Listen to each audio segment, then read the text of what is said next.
70% ആളുകൾക്ക് ഭയങ്കര ഒരു ഫീലിംഗ് ഒന്നുണ്ടാവും ഉമ്മയോ ഉപ്പയോ ഓർക്കുമ്പോഴും.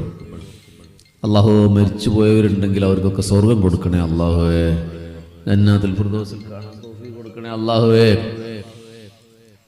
അതൊക്കെ നഷ്ടപ്പെടുമ്പോഴാണ് അതിൻ്റെ ഒരു വില അറിയുള്ളൂ. എൻ്റെ ഉപ്പ ഒരു കൂലിപ്പണിക്കാരനായിരുന്നു. ഞാനത് UNOയിൽ പോയി പ്രസവിക്കുമ്പോഴും പറയും, ഒരു പാടത്തും പറമ്പത്തൊക്കെ പണിയെടുത്ത ആളായിരുന്നു. ഒരു നല്ല സന്തോഷമൊക്കെ തിരിച്ചു വരുന്നൊരു കാലം ഉണ്ടായി. ഞാൻ ദർസിൽ ഒരാഴ്ച കഴിഞ്ഞപ്പോൾ ചാടിപ്പോയി. അപ്പം എൻ്റെ വാപ്പനെ ഭയങ്കര അടിയടിച്ചു, ദർസ് കൊണ്ടാക്കി.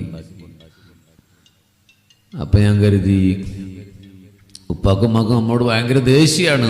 പക്ഷേ ഞാൻ ബിരുദമൊക്കെ എടുത്ത് പ്രസംഗിക്കാനൊക്കെ തുടങ്ങി. എൻ്റെ നാട്ടിൽ സ്റ്റേജിലൊക്കെ പ്രസംഗിക്കുമ്പോൾ എൻ്റെ വാപ്പ പാവം സ്റ്റേജിൽ കയറില്ല. എൻ്റെ പോകണമെന്ന് ഞങ്ങൾ എടുക്കണം.